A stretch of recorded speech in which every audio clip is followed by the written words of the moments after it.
रुंसारि सान फालिनायजों लोब्बा लाखिनानै उदालगुरि जिल्ला दुलाराय बर' फरायसा आफादाबो दिनै सानसेनि हाबाफारिजों बे टंला कलेजाव बेखौ खुंफुंनाय जादों।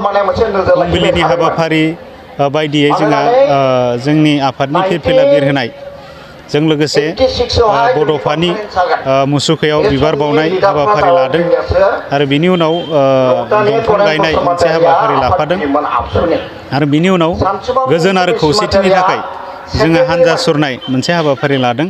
दा बेखौ नैबे टंला कलेजनिफ्राय जागायनानै टंलानि मेन टाउननि गेजेरजों बे रेलिखौ जों लानाय जादों आरो बेनि गेजेरजों जों बेखौनो मेसेज होनो नागिरदों जे जोंनि गेजेराव गोजोन आरो खौसेथिया फैनांगोन।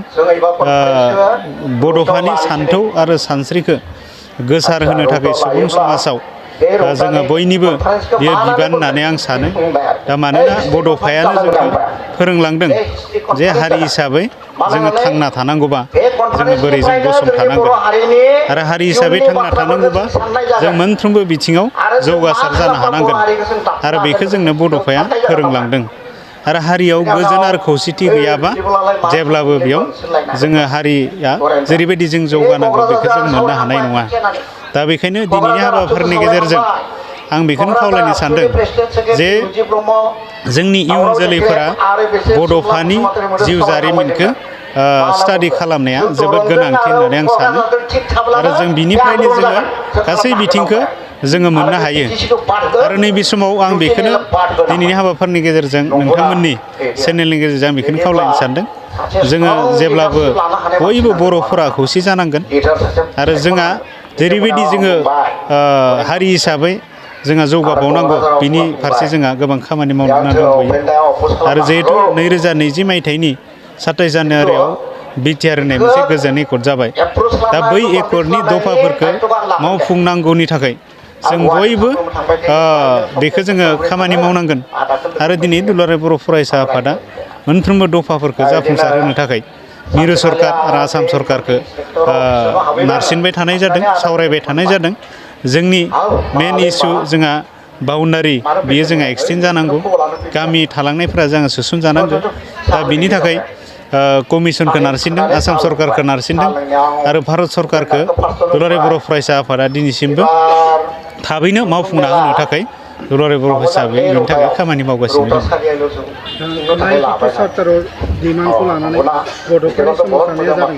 दा बेनि गेजेराव बड'लेण्ड सोमावसारनाय बेयो आद्रा दं उननि समाव दुलाराय बर' फरायसा आफादा हाबाफारि जिहेथु बर'फोरा 1987 मायथाइनि 2 मार्चनिफ्राय बड'फा उपेन्द्रनाथ ब्रह्मनि दैदेननायाव जि सोमावसारनाय जाजेनदोंमोन आलादा रायजोनि थाखाय, आलादा रायजो बड'लेण्डनि थाखाय, बे सोमावसारनायनि उनाव बर'फोरा दिनैसिम 3 एकर्ड खालामफैनो हादों। गिबि एकर्डआ जाबाय BC एकर्ड, बेनि उनाव BTC एकर्ड, बेनि उनाव बिटिआर होननाय मोनसे एकर्ड। आरो सम सम बेबायदि एकर्ड मोनखांनायनि उनाव दुलाराय बर' फरायसा आफादा सम आरो थासारिखौ नायनानै आलादा रायजोनि सोमावसारनायखौ बेबायदिनो दोनथ'बोदों आरो बिनि उनाव नैबे समाव BECनि उनावबो दोनथ'दों आरो BTCनि उनावबो बेखौ दोनथ'नाय जादों। खिन्थु दुलाराय बर' फरायसा आफादा बे आलादा रायजोनि सोमावसारनायखौ जेब्लाबो बोखांनानै लायाखै। मानोना एकर्ड मोनसे जानायनि उनाव बेखौ दोनथ'नानै सम आरो थासारिखौ नायनानै सोमावसारनायखौ जागायफिननाय जादों। दा बिनि उनाव 2020 मायथाइनि 27 जानुवारियाव बिटिआर होननाय मोनसे एकर्ड खालामफैनो हाबाय। दिनै बिटिआर एकर्डआ 2 बोसोर जाबाय। दा बिनि गेजेराव खायफा दफाफोरा जोंहा मावफुंजाबाय आरो जोंहा मेजर दिनै दफा दङ। जोंनि सिमाया जोंहा बारायनांगौ, थालांनाय गामिफोरा सोसनजानांगौ।